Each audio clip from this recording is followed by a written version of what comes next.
बिस्मिल्लाहिर्रहमानिर्रहीम अस्सलाम वालेकुम। कैसे हैं आप सब? आई होप आप सब ठीक होंगे। मैं भी बिल्कुल ठीक ठाक हूँ। वीडियो के बारे में थोड़ा सा बता देती हूँ कि आज एक स्वीट डिश बना रही हूँ, बहुत ज़बरदस्त है, क्विक रेसिपी है। तो आप वीडियो को भी देखते जाएं, रेसिपी नोट करते जाएं। और आज मैं जिस टॉपिक पे बात करने वाली हूँ वो है टाइम मैनेजमेंट के रूल्स। मैं हमेशा टाइम मैनेजमेंट के रूल्स आपके साथ शेयर करती हूँ। हमेशा मैं इस तरह की हैबिट्स आपके साथ शेयर करती हूँ जिसने मेरी लाइफ को ईजी किया।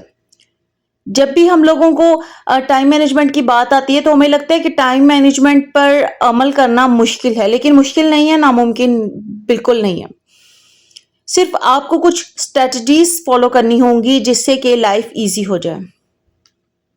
मैं हमेशा कहती हूँ कि अपने मॉर्निंग का आगाज जब मैं खुद भी जल्दी करती हूँ तो उस दिन बहुत प्रोडक्टिव डे गुजरता है, बहुत ज़्यादा बरकत होती है दिन में। और जब मैं थोड़ा लेट हो जाऊं, किसी भी वजह से, मैं ठीक नहीं हूं या रात को देर से सोई तो इस वजह से, तो आप यकीन करें कि पूरा दिन बहुत लेजी गुजरता है। अपने मॉर्निंग जल्दी करें, नमाज वगैरह पढ़ें और दिन में बरकत ऑटोमेटिकली ही हो जाती है। हम लोग जिस माशरे में रह रहे हैं ना, यहाँ पे बस हर बंदा इतना मसरूफ हो गया है कि किसी के पास किसी दूसरे के लिए कोई वक्त नहीं है। आपको अपनी ज़िंदगी को आसान बनाने के लिए, अपनी ज़िंदगी में मुश्किलात ख़त्म करने के लिए ना खुद ही स्टेप्स लेने पड़ते हैं। कोई हेल्प आउट नहीं हो सकता। तो मैं हमेशा समझती हूँ कि खुद इस तरह की अपनी गलतियों से सीखने वाला इंसान ही अक्लमंद है, जिसको ये समझ आ जाए कि मेरी ये गलती है और वो अपनी प्रॉब्लम्स को सॉर्ट आउट करे, ना कि वो अपनी प्रॉब्लम्स में उलझा रहे और इधर उधर बातें करता फिरे कि मेरे ये मसाइल हैं और उनका क्या हल है।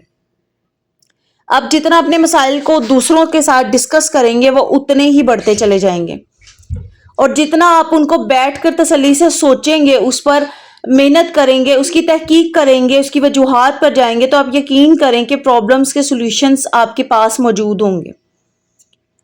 मेरी अम्मी हमेशा, मैंने अपनी मदर को देखा कि मेरी अम्मी अपनी प्रॉब्लम्स किसी से डिस्कस नहीं करती, बल्कि वक्त आने पे उनको सॉर्ट आउट करती हैं, खुद ही उनको सॉर्ट आउट करती हैं।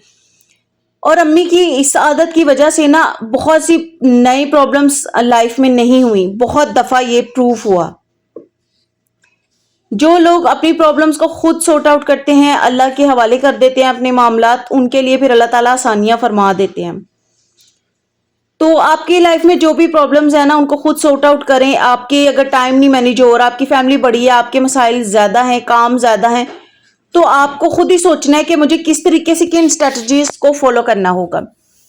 आपके घर में जो आपकी रिस्पॉन्सिबिलिटी है, आपका जो काम है, आप उसको एक दिन पहले जितना हो सके आप वो अंजाम दे। अगर आप खाना बनाते हैं तो आप खाने की बहुत हद तक तैयारी कर सकते हैं। अगर आपकी सफाई की जिम्मेदारी है तो आप शाम को एटलीस्ट जो चीजें बिखरी हुई हैं आप वो उठा सकते हैं, वो समेट लें, आपके लिए बहुत हेल्पफुल हो जाएगा। सुबह टाइम आप सफाई करें, शाम को आप डस्टिंग का काम रख लें। शाम को किसी एक कॉर्नर की डीप डस्टिंग कर लिया करें, आपके सारे घर में क्लीनिंग रहेगी। कभी भी आपको कोई प्रॉब्लम नहीं होगी कि आपके घर में क्लीनिंग की जरूरत होती है। छोटी छोटी स्ट्रेटजीज हैं जिनको फॉलो करके आप अपनी लाइफ को आसान बना सकते हैं। आई होप आप रेसिपी भी नोट कर रहे हैं, बहुत क्विक रेसिपी है। जो भी फ्रूट्स आप चाहें इसमें ऐड कर सकते हैं। ये बहुत अच्छी रेसिपी है, बच्चों को, बड़ों को, सबको बहुत पसंद आती है। सब चीज़ें ठंडी हो गई, केक भी, और जो मैंने कस्टर्ड बनाया था सवैयों वाला, और जेली भी रेडी हो गई है। तो असेंबलिंग कर रही हूँ मैं अब। इसकी असेंबलिंग आप किसी भी फॉर्म में कर सकते हैं, लेकिन मैं तो कस्टर्ड को इस तरह से डाल के पहले से ठंडा कर लेती हूँ और उसके ऊपर फिर लेयरिंग कर लेती हूँ। मैं हमेशा ये आपसे कहती हूँ कि मैंने अपनी लाइफ की प्रॉब्लम्स से सीखा है और अल्हम्दुलिल्लाह अपनी प्रॉब्लम्स सॉर्ट आउट कर ली हैं मैंने। तो मैं आपको भी यही गाइड करती हूँ कि अपनी प्रॉब्लम्स से सोल्यूशन निकालें। आप जब किचन में काम कर रही होती हैं तो आप एक वक्त में ना ज्यादा काम करने की कोशिश किया करें, ताकि किचन में कम वक्त गुजरे और किचन में गुजरने वाला वक्त जाया ना हो, बल्कि वो बहुत यूजफुल हो जाए। ये जो सारी असेंबलिंग है, इसके बाद जब बिल्कुल आपने प्रेजेंट करना है, पेश करना है ना, उस टाइम पे आप इसके आइसक्रीम डालेंगे और रेड सिरप डाल लीजिए। बहुत मजे की ये डिजर्ट रेडी होता है और सबको बहुत ज्यादा अच्छा लगता है। तो मैंने यहाँ पे कुछ मेरे हस्बैंड के फ्रेंड्स हैं, उनको भी भिजवाना था और हमने घर के लिए भी तैयार किया था।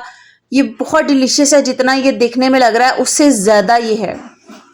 आई होप आपने रेसिपी भी नोट की होगी। समर्स में ये रेसिपी आपने ज़रूर ट्राई करनी है और फिर मुझे आपने ज़रूर कमेंट करके बताना है कि आपको ये रेसिपी कैसी लगी। अपना बहुत ख्याल रखिएगा। अल्लाह हाफिज़।